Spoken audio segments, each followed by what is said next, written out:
नमस्कार डॉक्टर साहब। जी नमस्कार देव भाई। डॉक्टर साहब, ये जो एसटी लाइन का एक संघर्ष कर रहे थे किसान भाई अपने ओतमजी बॉर्डर पे, वो मूवमेंट कहाँ तक पहुंची और उस पे मतलब आगे क्या कैसे क्या चल रहा है, कुछ है इसके बारे में आपकी जानकारी? जी, ये एक अपना अलग तरह का संघर्ष था।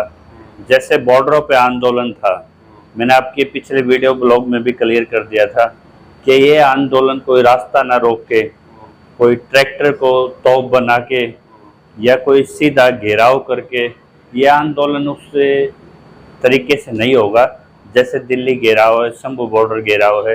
ये पहला आंदोलन है जो कलम से, जो नीतियों से या जो कानून आज 76 साल का इतिहास है भारत के किसान का। जब भी किसी के खेत से कोई एसटी लाइन जाती थी तो मन मसौर करके बैठ जाता था, क्योंकि प्रभावित इसमें बहुत कम आदमी होते थे किसी भी लोकेलिटी में, और कोई कानून नहीं था डैमेज का, सिर्फ क्रॉप इंश्योरेंस दिया जाता था।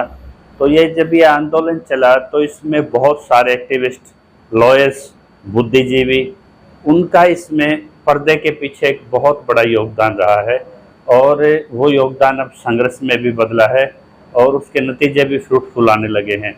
जैसा कि आपको पता होगा कि मात्र 1 महीने के अंदर पहले सेंट्रल गवर्नमेंट के ऊर्जा सचिव का दिल्ली से एक सर्कुलर आता है, यानी कि पूरे देश के किसानों के लिए एसटी लाइन के लिए एक बड़ी सुखद खबर आती है, एक सर्कुलर आता है कि भाई जो टावर बेस एरिया है उसका 200% कंपनसेशन दिया जाएगा और 30% यूनिफॉर्म जो ROW, जिसको हम 35 मीटर का एक कॉरिडोर कहते हैं।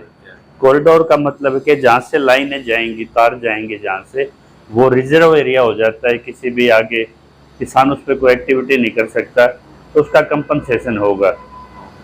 तो जैसे ये सर्कुलर आता है तो ये आंदोलन अब मुख्यतः से कुछ 2-4 जिले अपने राजस्थान के, हरियाणा में मुख्यतः इसका केंद्र है, और सबसे दुखद स्थिति में आज दिल्ली का किसान है इसमें, क्योंकि उसके तुरंत बाद ये मैं आपको जो नोटिफिकेशन दिखा रहा हूँ, ये हरियाणा सरकार ने अभी रिसेंटली यानी कि 10 जुलाई को उस जो सेंट्रल सर्कुलर था उसको एज इट इज़ मामूली से चेंज करके उसको नोटिफिकेशन में तब्दील करके जारी कर दिया है। और यानी कि कल 14 तारीख को गाइडलाइंस भी इसमें इशू हो चुकी हैं, और गाइडलाइंस में दिया गया है कि इसमें जो फ्लो चार्ट है कि किस सीक्वेंस से किसानों को मुआवजे का रास्ता बनेगा। पहले लैंड ओनर जो प्रभावित है उसकी आइडेंटिफिकेशन जो होगी, फिर लैंड रिकॉर्ड वेरिफिकेशन, आज जहाँ जहाँ ये लाइनें जाती हैं वहाँ कंपनी और रेवेन्यू के ऑफिसर्स इस पर दिन रात इसके वेरिफिकेशंस कर रहे हैं, लैंड वेरिफिकेशन। और उसके साथ ही यूजर एक कमेटी, इसमें नया एक भूमिका निकल के आई है, क्योंकि जो टेलीग्राफ एक्ट में था 2023 में जब बदलाव हुए तो ये तय हो गया था कि पहले जो डीएम है वो मार्केट रेट तय करेगा।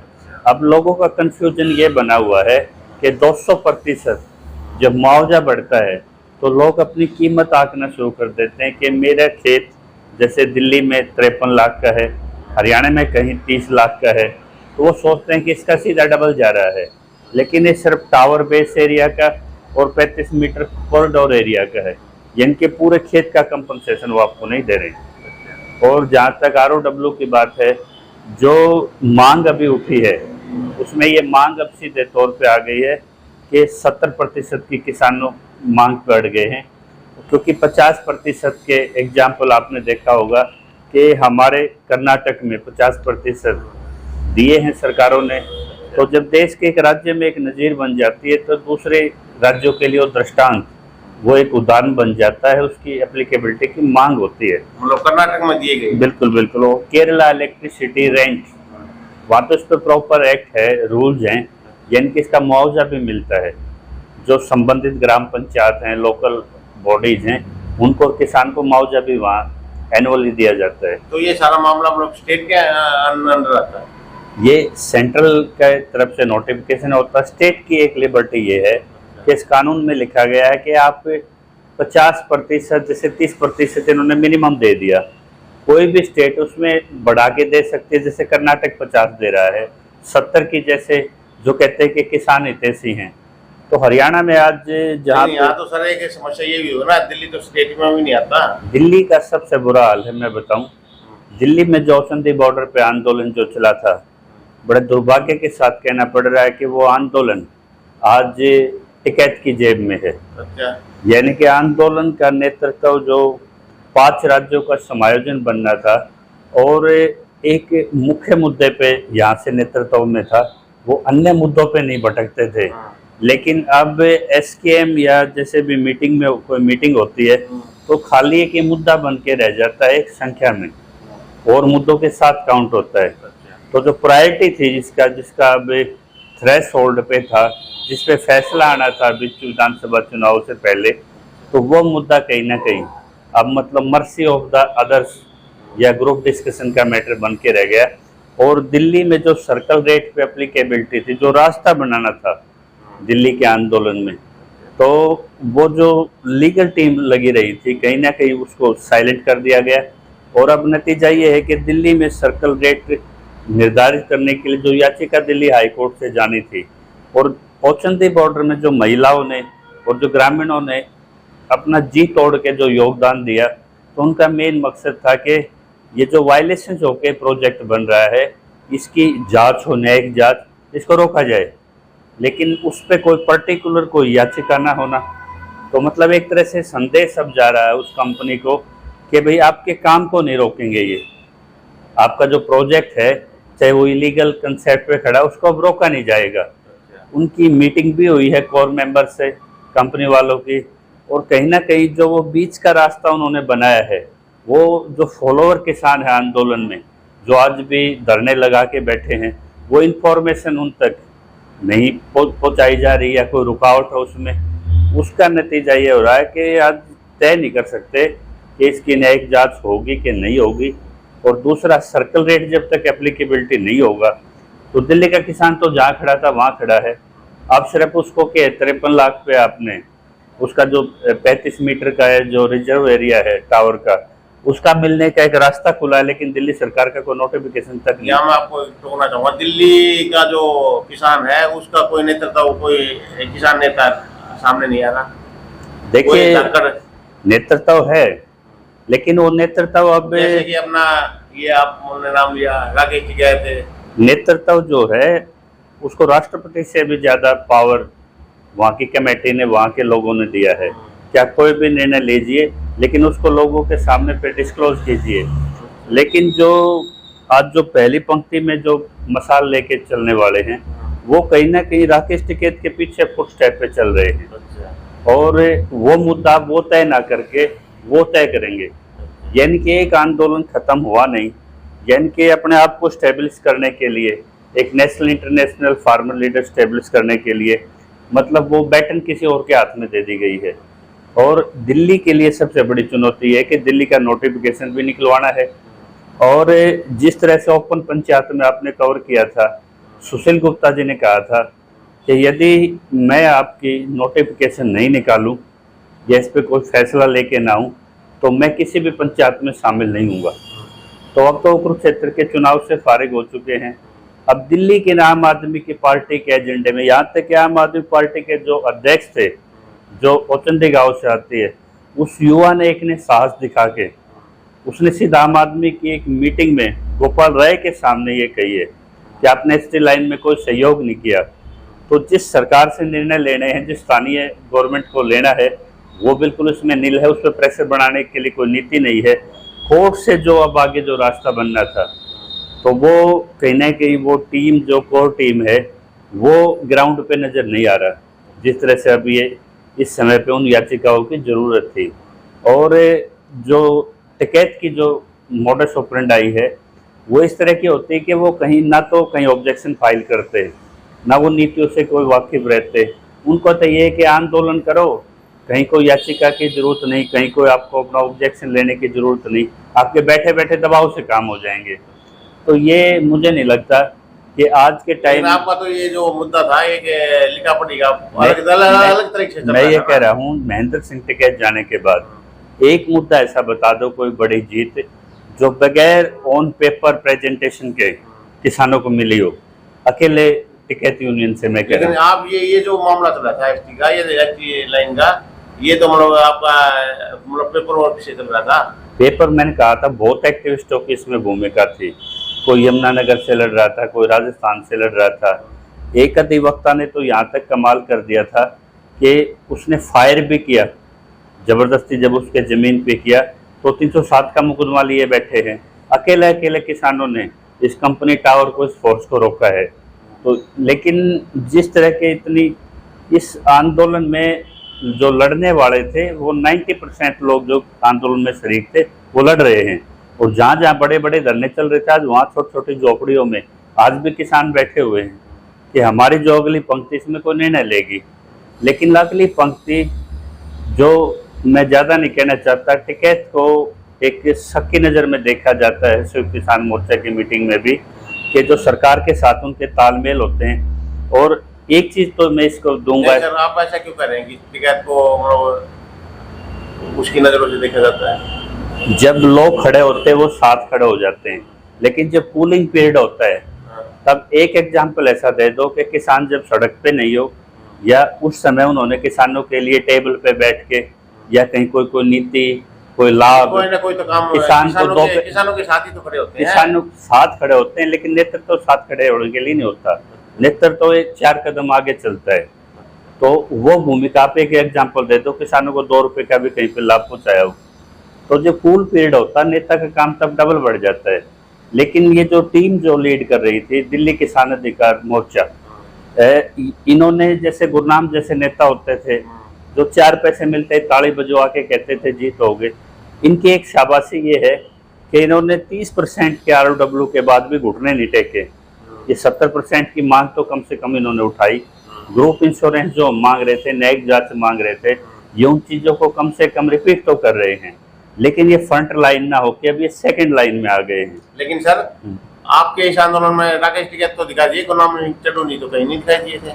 मैंने एक एग्जाम्पल दिया है कि पहले किसानों के साथ ऐसे ठगी होती थी कि उसको चाहे 10% दे देते ROW का, ताली बजवा दी जाती थी। जीत के एक नंगाड़े माहौल, अश्वत्थामा मारा गया, पता नहीं लगता बिंदर मारा गया कि हाथी मारा गया। तो ऐसे ऐसे नेता कम से कम उनसे तो अच्छी परफॉर्मेंस इस टीम की है। लेकिन अब जब हम देखते हैं कि दिल्ली किसान अधिकार मोर्चा, वो नाम ही बदल दिया गया, जिस नाम से पूरे देश में एक ये उठा था कि एक बौद्धिक स्तर का आंदोलन और एक मिनिमम डिस्टर्बेंस किए हुए स्टेट के साथ, और इतनी बड़ी जीत उन्होंने नोटिफिकेशन के लिए मजबूर किया था सरकार को। आज उनके नाम भी बदल गए। अब दिल्ली किसान अधिकार मोर्चा कहीं आपको बैनर नजर नहीं आएगा। लेकिन जैसे हरियाणा में एक मैं दिक्कतें देख रहा हूँ, जो यूजर कमेटी बनाई है, यूजर कमेटी में SDM भी हैं, DRO भी है, और जो कंपनी है जो भी स्टेक होल्डर है उनके मैनेजर्स भी हैं उनमें। लेकिन दुख की बात है कि उस यूजर कमेटी में जिसमें मार्केट रेट तय होना है उसमें कोई किसान प्रतिनिधि नहीं रखा सरकार ने। और जब 90 दिन के अंदर चारसंहिता के अंदर घुस रहे हैं, नायब सैनी जी लगातार घोषणाएं करते रहे हैं, लेकिन मात्र 2 घोषणाओं को इन्होंने नोटिफिकेशन आदेशों में बदला है। बाकी सारी घोषणाएं सिर्फ कपोल कला है उनकी, वो कहीं ग्राउंड पे नजर नहीं आ रही। तो इस समय पे ये होना चाहिए था कि वो यूजर कमेटी में किसानों को प्रतिनिधित्व दिया जाता, और इसमें बड़ा क्लियर लिखा गया है नोटिफिकेशन में। किसानों के लिए लाइनें बोल रहा हूँ, जिन जिन किसानों ने ऑब्जेक्शन लगाए हैं, हालांकि इसमें 90% किसानों ने पेपर वर्क पूरा किया हुआ है ऑब्जेक्शन वगैरह का, जो इन्होंने आगे रेमेडी डालनी थी वो भले ही आगे अभी तक दिखाई नहीं दी, वो नेतृत्व के इशारे के बाद ही लगती हैं। तो इसमें यह है कि जब आप चुप रह के इस नोटिफिकेशन को लेके किसी अधिकारी के पास जाओगे तो सर्कल रेट में आपका जहाँ जहाँ एरिया आता है, थोड़ा सा एरिया, उसका आपको तय करके आपके खाते में डाल दिया जाएगा। लेकिन DM से ये तय कराना कि पहले आप मेरा मार्केट रेट तय कीजिए, कहीं 1.5 करोड़ है, कहीं 2 करोड़ है। इसी तरह से दीपक बाबरिया को जींद में वो किसान पंचायत बुलाते हैं और वहाँ सभी किसान नेताओं को इकट्ठा करते हैं, और एक बड़ी घोषणा वहाँ से निकल के आई है कि हम जो सीटों की मांग थी MSP की, हम उस पर बोनस भी देंगे। और दूसरी मांग आई कि जो काला कानून रात के रात तैयार हुआ था भूमि अधिग्रहण का, वो सबसे बड़ी चोट है, हम उसको आते ही पलट देंगे। तो अगर वहाँ पे अगर ये मुद्दा HT लाइन का भी आता और ये इस एजेंडे में आता तो कांग्रेस बीजेपी आज फिर आमने सामने होनी विधानसभा में, तो एक बड़ा दबाव उसमें बन जाता है। तो पार्टी आगे आ रही है, चुनावी माहौल है, दबाव का समय है, लेकिन जो फ्रंट लाइन को आज खड़े होकर अपने पेपर के साथ खड़ा होना था इस सत्ता और विपक्ष के सामने, वो कहीं ना कहीं अपना एक सुरक्षित स्थान देने के लिए कभी टिकैत के साथ, कभी और ग्रुपों के साथ, मतलब वो एक कैरियर के तौर पे इसको लेने पे जब नेता कोई चला जाए तो जो एक लड़ाई थी इसको सीमित समय में जीत के उसके बाद कोई भी नेता कोई भी निर्णय ले सकता था, तो उससे थोड़ी इसमें निराशा आई है, स्लो डाउन आया है। और इन्फॉर्मेशन का फ्लो, जो आंदोलनकारी आज भी दूर दराज 200 किलोमीटर 250 किलोमीटर पे झोपड़ी लगाए बैठा है आंदोलन की, उसको ये तो पता होना चाहिए कि मेरे नेतृत्व में काम कहाँ तक गया है और मुझे उसमें क्या संदेश है, मुझे अगला अपना क्या स्टेप करना है। तो मैं किसान भाइयों को कहूँगा कि सबसे पहले अपने डीएम से मिलके अपना मार्केट रेट तय कीजिए। इसमें लिखा हुआ है कि सर्कल रेट, स्टैम्प ड्यूटी और लैंड एवल्यूशन, अगर market rate in case of higher than in तीनों फैक्टरों से ज़्यादा है तो आपको मार्केट रेट तय कराना पड़ेगा, यूजर कमेटी से भी आपको गुजरना पड़ेगा, डीएम की लाइबिलिटी भी करनी पड़ेगी। और कहीं ना कहीं ये जो रिसेंट चेंज हुए हैं, पहले सेंटर सर्कुलेशन, फिर हरियाणा का नोटिफिकेशन, फिर गाइडलाइंस 14 तारीख को इशू हुई हैं, इन तीनों को आप इंटरवीन करके एक बार दोबारा हाई कोर्ट की तरफ किसानों को जाना पड़ेगा, तभी इन डीसीओ को कोई निर्देश आएंगे। और डीसीओ पे सत्ता सिर्फ अब इनको काले घोड़ों की तरह यूज ना करे, इनके लिए भी गाइडलाइंस, जब आपने इतनी गाइडलाइंस दे दी तो उनकी भी समय सीमा तय के डीएम से आपने एक्सप्लेन लेनी चाहिए, नहीं तो विधानसभा का जो भी सत्र होगा या कोई भी होगा, हम इसको अलग अलग प्लेटफॉर्मों से इस मुद्दे पे और डीसीओ की भूमिका पे प्रिविलेज मोशन भी लेके आएंगे और इसमें उन राजनेताओं से हम अनुरोध करेंगे जो सरकार पे दबाव बना सकते हैं कि विधानसभा में भी ये मुद्दा उठाया जाए। ये मुद्दा बिल्कुल अब your Kapil on your lips, लेकिन उसमें आपका हक है, वो आपको डीएम के पास अब भी आपको संघर्ष करना पड़ेगा। और दिल्ली वाले किसानों के लिए संकट ये है कि उनको सर्कल रेट 42 करोड़ है, या जो एलजी और जो टसल चल रहा है दिल्ली सरकार के बीच में 5 करोड़ पे दोनों सहमत हैं, लेकिन कोई भी उस पर स्पष्टता नहीं दे रहा। तो कोर्ट के निर्देश के बगैर मुझे नहीं लगता उसमें कोई क्लैरिटी आएगी, क्योंकि सर्वोच्च न्यायालय ही आजकल एलजी की भूमिका तय करता है, आज सीएम की गाइडलाइंस तय करता है। तो दिल्ली ऐसे एक टसल प्रदेश बन गया है, तो वहाँ के किसानों को इन चीज़ों से बाहर निकल के सिर्फ एक न्यायपालिका एक रास्ता नज़र आता है, या फिर उनके कार्यालयों के सामने बैठ के उन पर दबाव बनाना और उनसे कोई फैसले लेना। तो दिल्ली आज खुश हो सकती है कि हरियाणा में एक ट्रैक बन गया है, एक मुआवजा लेने का, गुजरात में बन गया है और कई स्टेटों में रास्ते खुले हैं, लेकिन इम्प्लीमेंटेशन से अभी हम कोसों दूर हैं। तो यही इसमें भाई अभी तक अच्छा डॉक्टर साहब, एक लास्ट और पूछना चाहूँगा, दिल्ली अधिकार मोर्चा, दिल्ली किसान अधिकार दिल्ली अधिकार किसान मोर्चा अभी एक्टिव है या मतलब काम कर रहा है? या देखिए, ये फैसला तो उन किसानों को देना है जो आज भी जिन्होंने कंट्रीब्यूशन किया था, उम्मीद से बैठा था। इसके फीडबैक इस एंड पे बैठ के मैं नहीं दे सकता। हाँ, ये जरूर है, इसमें जो अधिवक्ता थे राम प्रकाश जी, और इस तरह से जैसे अपने कई एक्टिविस्ट थे, उनकी बहुत ही पहले दिन से बहुत बड़ी भूमिका थी। उन्होंने एक चेहरा आगे रखा था अपनी बात को रखने के लिए। सरकार से एक्टिव है या नहीं एक्टिव नहीं है अभी? ये स्पष्टता तो क्या लग रहा है? ये स्पष्टता तो वही बता पाएंगे। अगर एक्टिवनेस होती तो आज दिल्ली हाईकोर्ट में एक याचिका पड़ चुकी होती और सरकार को निर्देश आ चुके होते कि इस समय सीमा में आप सर्कल रेट क्लियर कीजिए। यदि इफेक्टिव होती तो ओचिंती बॉर्डर की न्यायिक जांच के लिए या दिल्ली लैंड रिफॉर्म में जो वायलेशन हुई है उसमें सिविल कोर्ट में उनको चैलेंज कर दिया गया होता। अगर वो एक्टिव होते तो एक सूचना का एक संप्रेषण अंतिम किसान तक चला गया। जो आप बता रहे हैं वो तो एक मतलब खुद वकील है, वो खुद अपने हिसाब से कर रहे हैं और मेंबर हैं, लेकिन एक चीज निकल के आई है कि जो झूठे केस किसानों पे दर्ज कराती थी कंपनी, वो मैनेजर आज उन कोर कमेटी के मेंबरों से उनके घरों पे जा जाके मीटिंग कर रहे हैं। यानी कि अगर बीच का कोई रास्ता निकल गया तो किसान आंदोलन के लिए खतरनाक है। जो किसान हितों को लेके हम पहले चले थे, यदि उसी नीति पे आज प्रखरता नहीं आई तो ये एक बड़ा आंदोलन, सिर्फ ये नहीं कि लोगों ने स्टैंड नहीं लिया, लोगों ने ऑब्जेक्शन लिया, लोग खड़े हुए, पुलिस फोर्सेस के सामने खड़े हुए, लोगों ने, बल्कि दिल्ली के कई गांवों ने तो इसमें फाइनेंशियल भी बहुत बड़ी मदद की, और दिल्ली में मुंडका पंचायत हुई और जगह हुई, हर जगह से सपोर्ट मिलती चली गई, खापों की बहुत सपोर्ट मिली। लेकिन यदि कुंद हो गया आगे, जो एक तीर कमान लेके जो सामने जो पहला स्टेप रखने के लिए जिनको बैटन दी थी, यदि वो बैटन उनके हाथ से छूट गई तो एक जीता जाता हुआ आंदोलन मतलब एक गर्त में चला जाए, ये इतिहास में हो सकता है, क्योंकि वर्तमान स्थिति इस तरह की बनी हुई है। तो किसानों को, दिल्ली के किसानों की चुनौती आज डबल हो गई है उसमें, क्योंकि यदि हरियाणा ने किसी तरह से ये मान लो 50% भी कर दिया, इन्होंने 70% कर दिया, तो मुआवजा उठा के वहाँ तो आंदोलन खत्म हो जाएगा, 4 राज्यों में आंदोलन ही नहीं रहेगा। फिर दिल्ली अकेला मुझे नहीं लगता, दिल्ली देहात जहाँ 7 सीटें बीजेपी सांसद के लिए बैठी हैं और जिस स्टेट का मुख्यमंत्री आज जेल में संघर्ष कर रहा हो अपने अधिकारों के लिए, वहाँ किसानों को कुछ मिलने वाला है। तो ये बहुत भयावह स्थिति दिल्ली के किसानों के लिए है। तो बात तो यहाँ पे आ जाती है, दिल्ली के किसान एक्टिव नहीं है। देखो, ये तो लोग तय करेंगे, आप लोग मीडिया आप समीक्षा कर सकते हैं, जो इसमें स्टेक होल्डर हैं वो समीक्षा कर सकते हैं। मैं तो निष्पक्ष राय दे दी जो यहाँ से दिख रहा है, और उसके नतीजे, जब नतीजे आते हैं तो अपने आप वो चमत्कार में परिवर्तित हो जाते हैं। चलो ठीक है। जी नमस्कार।